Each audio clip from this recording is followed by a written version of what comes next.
Hello and welcome to the Strides Forward podcast. Before we get started today, I wanted to introduce you to another podcast that I think you'll really love. I am a big fan. The podcast is Hear Her Sports, hosted by Elizabeth Emery. Hear Her Sports features long-form, intimate profiles of female athletes and other women in the sports space who are breaking boundaries, speaking up, and living with power and confidence.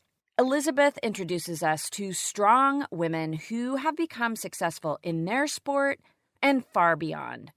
Over the years, Hear Her Sports has highlighted Olympians, world champions, collegiate stars, rising champions, and women who have made sports their life through coaching, reporting, leading, advocating, building, healing, and organizing. Some of the reasons I love Hear Her Sports so much is, first up, Elizabeth is a great interviewer, and her variety of guests is incredible. She really knows how to bring us into the passion that these women have for whatever they're pursuing, whether it be open water swimming, designing boats for the America's Cup, ice hockey, triathlon, or even being a researcher like Cheryl Cookie. And I really encourage you to go listen to that episode. Through Hear Her Sports, I have become a fan of so many sports and so many women who I didn't know anything about or didn't know much about. These interviews are interesting and insightful, and, well, I just really encourage you to go have a listen. New shows drop every other week on Thursdays. You can learn more at hearhersports.com. And, of course, you can listen on all your favorite apps, and you can follow on social at Hear Her Sports. They're on Twitter, Instagram, and Facebook.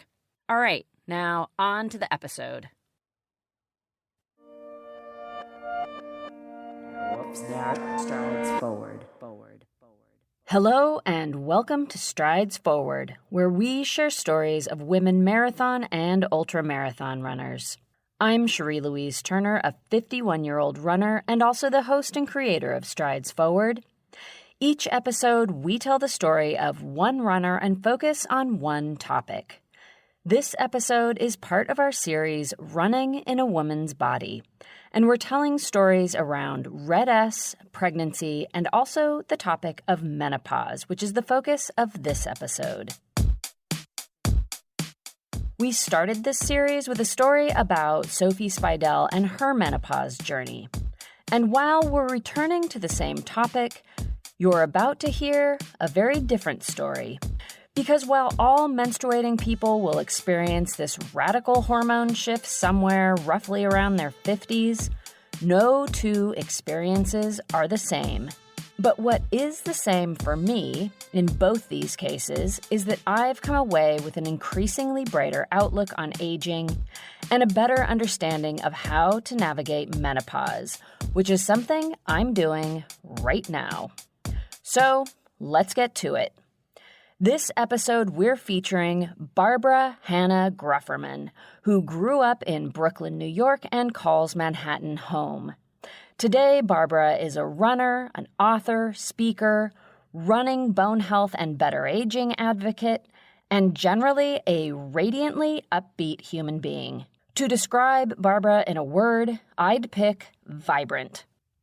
Go back 15 years, however, when Barbara had just gone through menopause and was approaching her 50th birthday, and her outlook on life was a whole lot different. I really was at my lowest, and I'm not, feeling low is just not my natural way. I'm one of those people that truly wakes up happy, and it takes something that's going on to make me unhappy. However, I was at my lowest point at that time, because I just really I believed with every fiber in my being that this is how it's now going to be. This is it. How I feel, how I look, how I'm feeling about myself, how I'm feeling about my future. Like, that's it. This is what turning 50 is. And this is what aging is, because I saw no other way. Seeing no other way led Barbara down a very unpleasant spiral. I felt I had no control.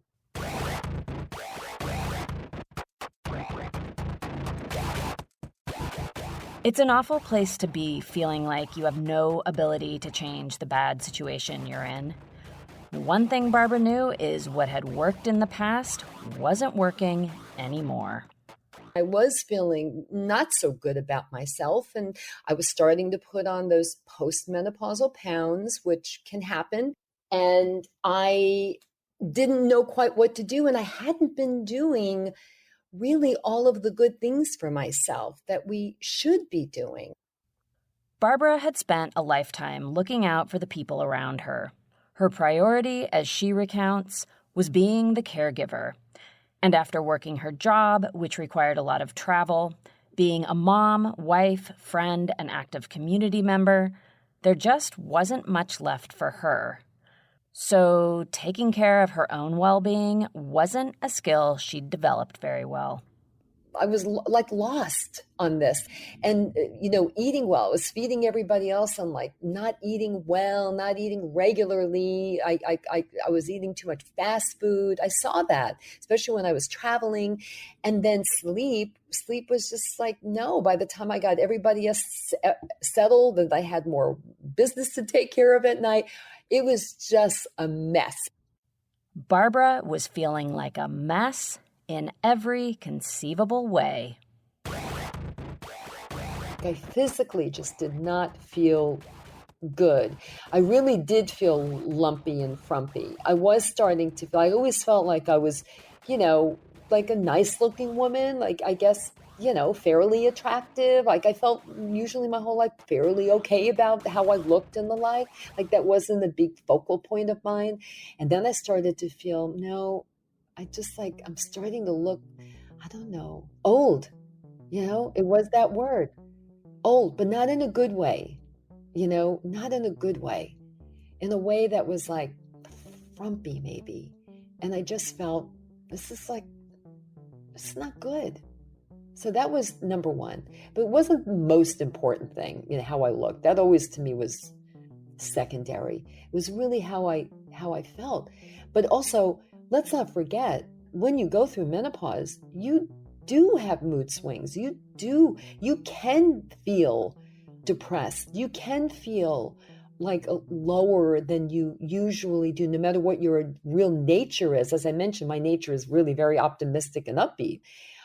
Estrogen does play that kind of havoc, wreak that havoc with you on so many levels, not just physically in your body, but in your mind. And so that's important. So it was a reality. This was not just because I was feeling like umpy and frumpy and grumpy, but it's also because I was going through menopause and it was wreaking havoc with my brain. So I felt very alone. Of course, when we're going through something like this, it's only happening to me. Yeah, so Barbara felt alone, like a mess, and she was feeling, as she calls it, the umpies, frumpy, lumpy, and grumpy. And that's where she was at just before her 50th birthday at a festive event with her family and friends near her home in Manhattan. I happen to live up at exactly mile 17 and a half of the New York City Marathon. Now, we always know people who are running in the New York City Marathon. That year happened to have been a teacher of one of my daughters. I have two daughters, and both now in their 20s. And they were much younger then, of course. And we were holding up a sign for this teacher, "Go, Miss Smith, go." And my youngest daughter, she turned to me very loudly and said, "Mom, I want to hold up a sign that says, 'Go, Mom, go.'" To make it abundantly clear, Barbara was not a runner. She didn't even really exercise. But in that moment, everything shifted. My husband looked at me. My neighbors looked at me. My other daughter looked at me. They were all kind of like, "So, what will you do with that?" And I said to her, "I don't know when, and I don't know how, but okay, I'm going to do it." Despite generally feeling low and out of control, and having no experience as a runner or an athlete, Barbara committed in that very moment to the huge challenge her daughter had very unwittingly just thrown down.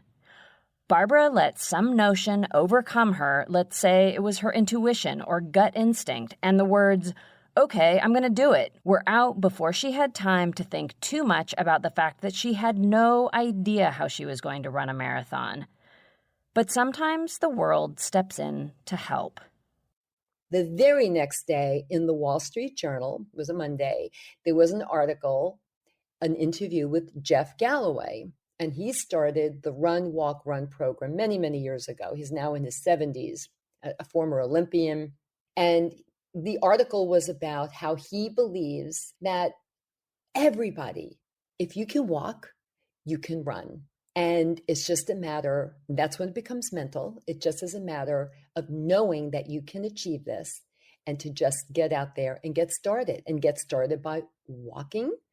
So literally that day, I bought my very first pair of running shoes. I had never run before. I always like to say the last time I ran before then was running after the Good Humor ice cream truck when I was growing up in Brooklyn. Running was just not something I did. So, right, there was this reality that this wasn't something Barbara did. So getting started, well, I had a number of people say to me, not surprisingly, "Oh, no, you can't start running. No, what are you, crazy? You've never run. You're over 50. You're gonna kill yourself. You're gonna get arthritis. You're gonna hurt yourself, blah, blah, blah." So I got a lot of that, which doesn't help because it starts to put little seeds of doubt in your mind. Seeds of doubt were being planted by the people Barbara knew, and she had been absorbing the discouraging messaging about aging that women are fed from most of the rest of the world, too. There are other things going on, too, that are very external, meaning when you look around and you see, and things are better now, by the way, 14 years ago, I have to tell you, it hasn't been a sea change, but there have been changes. But it's how society looks at women who are aging. I mean, in movies and in life and in photos and in ads, commercials, magazines. It's how they're unsexy and invisible. All those words that we hear. I mean, this is a reality too. It's not just physically what's happening to us. While these very overt and very unhelpful messages were getting through, there was one important part of Barbara's aging journey that she quite literally stumbled on by accident, not long after that fateful day when she committed to somehow, someday, run the New York City Marathon. At that same time, it could have been a week or two later. I'd have to think back really. But I was taking my dog for a walk and tripped on my own 2 feet, really nothing. I looked back, was there a crack? And nothing, just tripped and felt not very far and not very hard, but broke my arm. So went to the ER, the urgent care place, and diagnosed broken arm, okay, wrapped it up, blah, blah, blah. It was all wrapped up, or so Barbara thought. That fact that she didn't fall very hard but ended up with a broken bone was a big warning sign that came close to being overlooked. And here I'm just going to step out to say I see a bigger issue at play. Women get a lot of negative messaging about aging and to do all we can to deny that it's actually happening. And what's getting drowned out are the important messages about how to actually age healthy and well. Like what it means when you break a bone so easily in your 50s. The fact that none of the people involved in Barbara's treatment clued into what this meant is frustrating as well. It was just a broken bone, so everyone thought, and it healed.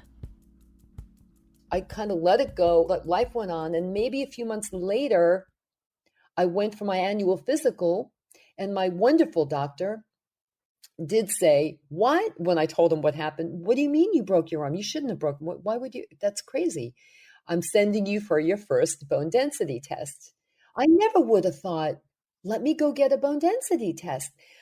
We don't think about that because no one is telling us that. But when you are postmenopausal, if you're 50 and break an arm and you're postmenopausal, you must get a bone density test because something's not right with your bones. Well, sure enough, it showed. I didn't have, thank God, osteoporosis, but it was something called osteopenia, low bone density. Barbara's jarring diagnosis served to strengthen her resolve to improve her health, and now she had a particular interest in bone health. And at the core of that journey was her commitment to fulfilling this marathon promise she'd made to her youngest daughter. She had those new pair of running shoes and the "if you can walk, you can run" wisdom of Jeff Galloway, which she'd learned in the Wall Street Journal article. But that was about it. So she decided the best next step was to learn more about Galloway's approach. I thought, okay, let me try his program. I bought his book, I started the program, started walking, and then little by little added in running, more walking, more running. My running got longer than my walks. The length of time I was out there doing both, it got longer. And before I knew it, I was running. I was a runner. And then I found that when I started running, that my whole relationship with my body and with eating and nutrition and how I feel about myself changed. Now, not overnight, of course, because nothing happens overnight.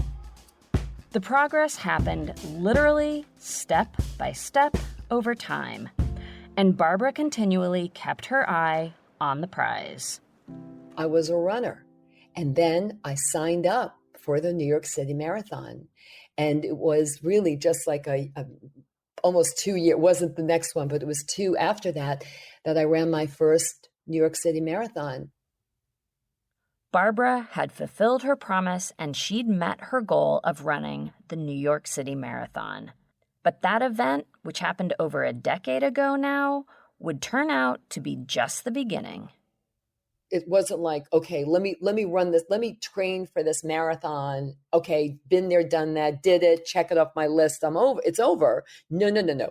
I became a regular runner. That is my form of moving my body. That is my preferred form of moving my body. And I found that as I became more serious about running and started to want to do more races, big and small, that I started to, one dot connected to the next. The next dot that connected was eating.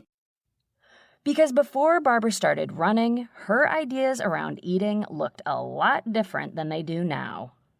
I had gone through menopause, so I was putting on some pounds and so like dieting, what's the latest diet, the South Beach diet, the Atkins diet. I was trying all of them.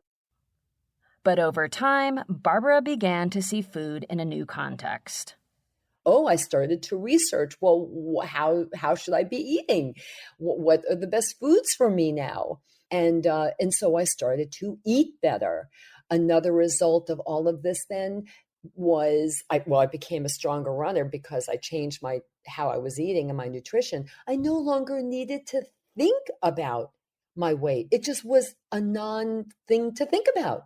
I do not weigh myself. I know if I'm a little off, it's because maybe, I was sick for a week and couldn't run, or although things don't change that much. I feel like I never have to even think about it because I eat well for my age and what my goals are for myself. And I move my body so much that it's just no longer an issue for me. Barbara's shift in her relationship with food is something that really stands out for me and that I think about a lot. It doesn't necessarily follow that just because you start moving more, you'll start eating better, or really, for that matter, that you'll never be concerned about your weight. I get that. But back to the eating part, I've been an athlete my entire life, and it's only been in the last few years that I feel like I've truly developed this sort of healthy relationship with food, understanding the connection between my body's well-being and how I nourish it. But like Barbara, I am so much better for it. And it only makes me want to continue to listen to my body more and fuel it with what makes it feel and perform best. For Barbara, eating better wasn't the only part of life that improved because of running. Another dot that was connected to all of this was, like so many women who go through menopause, sleep was becoming a really big issue for me. And this is very, very common. Our sleep is disrupted several times a night. Of course, a lot of times it's because we're having those sweaty nights, and that is really very common. But even after that symptom, is no longer an issue. We just find sleep is difficult. And I find that the more I move, the better I sleep. And that's something else too. That's been a real benefit for me. Over the past 15 years, Barbara has developed a better relationship with her body through running. This led her to healthier eating and better sleeping. She's also added strength training to the mix and started working with an online coaching program aimed at menopausal runners. All of these many changes in Barbara's life have also shifted how she views herself. I still kind of can't believe I go out and run because I never viewed myself in that way.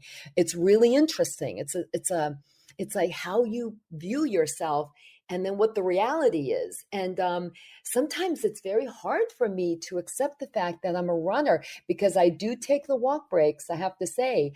Not as many as I used to, because I've become a stronger runner over the years, and with proper strength training. Bone health is incredibly important, another motivator for me. But sometimes I just say, well, gee, am I really a runner?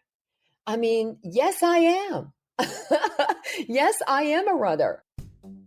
Barbara is most definitely a runner, as well as an advocate and living example for healthy, vibrant aging. She does her advocacy work through speaking, outreach, and writing, which now includes 2 books. And in the process of her journey, she's picked up a tip or two that she's incorporated into her own life, like a little advice she got from one of the biggest names in fashion. And when I interviewed Diane von Furstenberg for my first book, she said to me something I will never forget and share whenever I can. She goes, oh, I love she has grandkids too. I love my grandkids so much. They're so spoiled. I love my kids. I love my husband so, so, so much. They are like the focus of my life. She goes, but I have to tell you, Barbara, I love myself more. That may sound selfish, but it isn't. It's smart, because I know that if I don't take care of myself, I won't be there to take care of them the way they should be taken care of. And that's just a fact too. We can't do everything we want to do and sometimes need to do if we're not taking care of ourselves. Where Barbara used to put everyone else first, she's changed to embrace the importance of taking care of herself. And running has been at the core of her evolution. It's been the catalyst for a lot of change. But while so much of Barbara's journey is about what's now different, it's also very importantly about how she's reestablished some critical parts of herself that she feared she'd lost. I've always viewed myself as somebody who had grit. So this is also important. I started to lose my grit when I was at that low point. And that really, really bothered me. I felt that I must have peaked in my grit. And now it's going to start to go downhill. And then I found it again. I found my grit again when I started running. Grit. The ability to dig deep when faced with a prolonged challenge. It's a quality you feel in your gut, at least I do. The idea of going after something difficult and knowing that when the chips are down, you're going to give it more. You're not going to back away. This internal fire is something aging can really start to chip away at. And for women, aging is definitely marked by menopause with its wild hormone fluctuations that cause chaoses large and small to your body, mind, emotions, and general outlook on life, which can linger long after those hormones level out. It is tough, and it's uncertain. And like Barbara was lamenting 15 years ago as she approached her 50th birthday, all of this upheaval, weaved together with the generally crappy way that we're taught to think about aging, can leave you feeling unenthused about the future and helpless to do anything to change it. It can make you feel, like Barbara did at the beginning of her journey, out of control, unless you find a way to change that. So I found some control with running. Running is my foundation habit. That's my foundation habit. That was the first important habit. From there, better habits were born, if you will. One beget another. The better eating, so that I could be a better runner. The strength training, so I could be a stronger runner and run up those hills in Center Park, which is where I run when I'm in New York City, where I live. And all of these habits grew out of my foundation habit, which is running. It changed. There's no question about it. Running changed my life.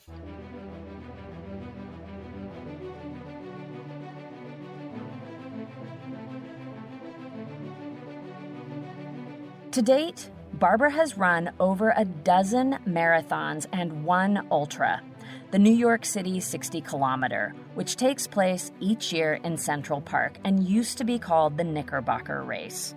Barbara ran it a few years ago to, appropriately enough, commemorate being 60. Her series of small, simple steps over time shifted a glum-looking outlook on aging into a vibrant today. Which is where we conclude our story about Barbara Hannah Grufferman. But of course, Barbara's story continues, and I encourage you to check out everything that she's up to. You'll find it all on her website, barbarahannahgrufferman.com, and that's Hannah with an H at the end. There are links to the uplifting work she's doing around aging well, including her free newsletter, The Menopause Cheat Sheet. You can also learn about her 2 books, Love Your Age and The Best of Everything After 50. And you can follow her on all the regular social media channels, Facebook, Instagram, Twitter, YouTube, and more. She's got a lot going on. A big thank you to Barbara for being part of Strides Forward. I first encountered Barbara and learned about her story in an online panel discussion called Running Through Menopause, hosted by the Coach Perry team. This is the same organization that created the menopause-specific running program that Barbara follows. I loved Barbara's journey and was so excited that she was willing to share it on the podcast. I continue to draw strength and hope from her experiences as I've been going through my own ups and downs with menopause. At times, it really does feel like a storm, and the low points do sneak up and spiral and feel pretty overwhelming. And then I remember that I'm not alone. I have resources, and this is a time of great change. So I continue to remind myself, let's get to navigating. Thank you to Barbara for being a bright light. Because here's the other side of this process that I think about in any gloomy moments. Age comes with the upsides of experience and wisdom, and emotional and mental strength, and these qualities are very helpful when you're gritting out long miles, which is exactly what I'll be doing mid-May because I just signed up for a 50K in Vermont, and I am super excited. All right. For this episode, please look to the show notes for links to Barbara's work, Strides Forward, and all things Coach Perry. And please stay in touch. What exciting challenges or goals do you have coming up? I would love to hear about them. As always, I'm very thankful to you for listening. We love making these stories, but they are meant to be heard. So you being here is a critical part of the equation. The Strides Forward team includes me, Cherie Turner, your host and producer. Cormac O'Regan creates all of the music and scores the show, and he does it from his studio in Cork, Ireland. April Mariner of Bonfire Collaborative does all the design work, including the website, merch, and the logo. She comes to you from Truckee, California, and you can find April at bonfirecollaborative.com. Strides Forward will be back in a couple weeks with another episode about running in the woman's body. Until then, this is Cherie wishing you many gritty strides forward.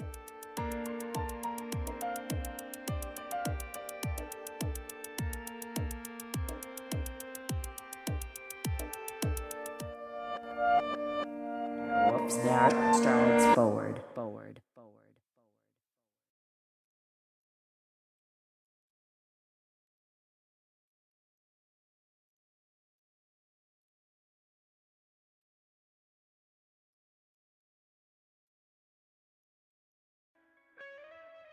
Hear Her Sports is a podcast for everyone who loves stories by and about women striving to improve and make a difference in their lives. I am your host, Elizabeth Emery, a former professional cyclist. In every episode, I introduce a female athlete or woman in the business of sport through a thoughtful conversation about who they are and the terrific work they're doing. My guests and I explore the glorious and frustrating issues in sports, history, equity, training, nutrition, and so much more. Join us for inspiration, for community, and for love of being a strong, athletic woman.